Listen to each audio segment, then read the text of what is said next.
billion for making mice transgender. This is real. 30. Hi, I'm Brenna Bray.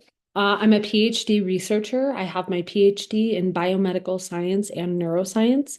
My postdoctorate, which is what you do after you get your PhD, was funded by the NIH, the National Institute of Health. I'm an associate professor at 2 different universities in the US where I teach research, clinical research, as well as neuroscience. I've had a couple of people message me and ask me about Trump's mistaken statement, confusing the word transgender for the word transgenic.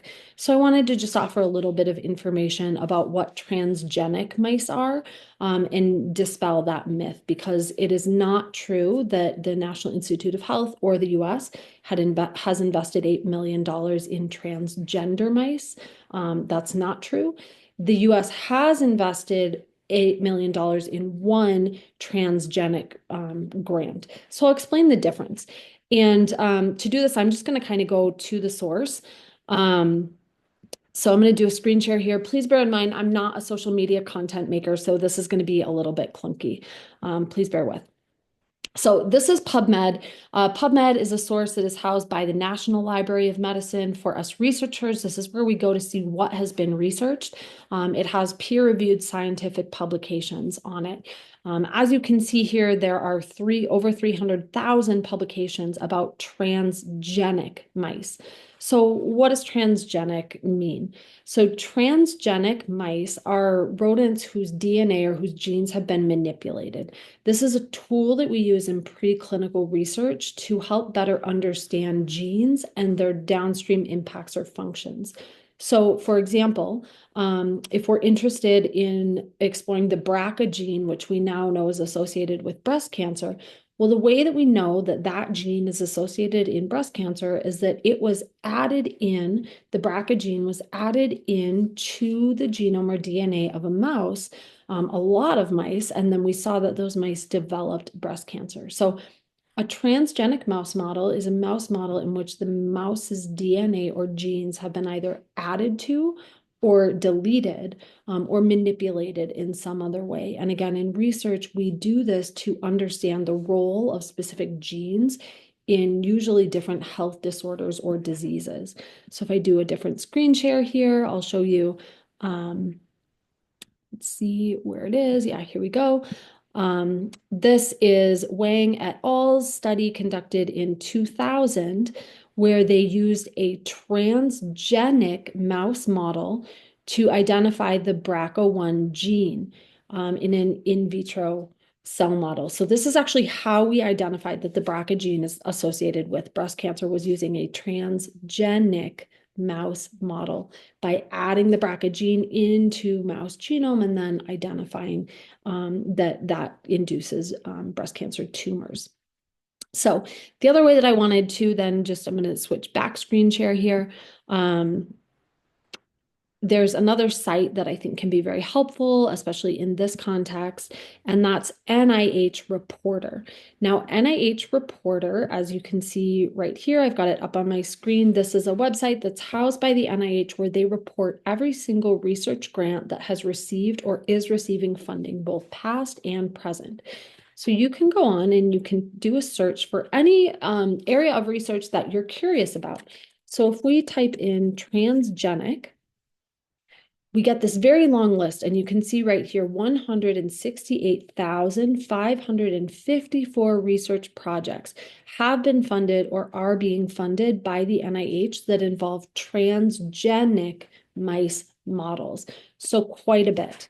If we do a search for transgender mouse models, you can see there are only 46 research studies that have ever been funded using transgenic mouse models. And if we look at what these are, this is not referring to the way that we currently usually think of transgender in terms of what pronouns or what gender someone might identify with.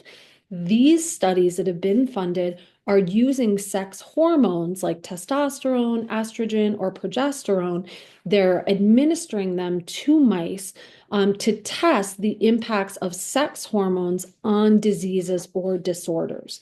Okay, so the very few studies that have been funded that use transgender mouse models, they're not doing that to explore gender identity.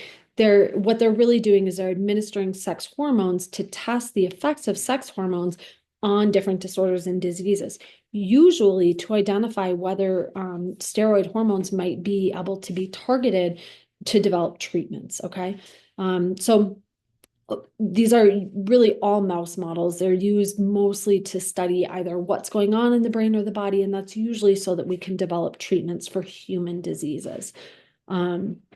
Now, that $8 million figure that Trump referenced, I'm not going to do a search, but I do have this pulled up. Let me pull it up here. Okay, so that $8 million figure that Trump referenced, he's referencing one grant or one large research project that has been ongoing at the University of Cincinnati since 1988.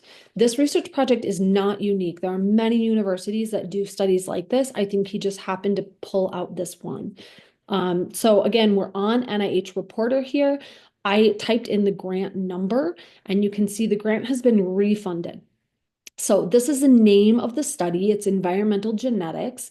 This is the grant number. You can see the principal investigator on the study, the organization, and you can see the year that the study was funded. So the most important thing I want to point out is that this study, again, the first year that it was funded was in 1998, and it actually stopped receiving funding in 2018, by my understanding.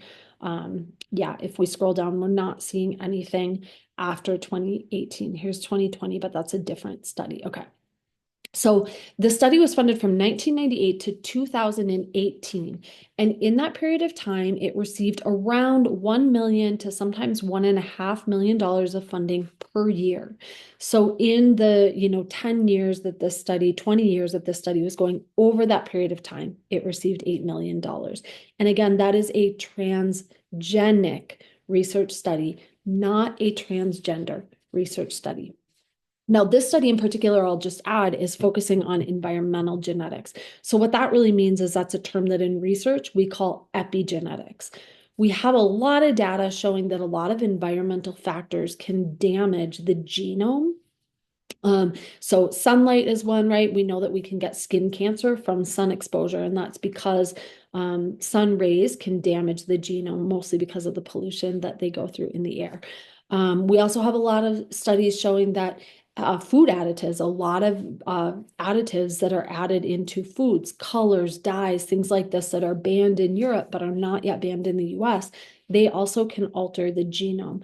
They can cause genetic damage, right? And then that can result in a large variety of health disorders and diseases. So I don't know if that's what this particular study was funding. I haven't looked, but I would imagine that it's that kind of studying ways that the environment can impact our genome positively or negatively.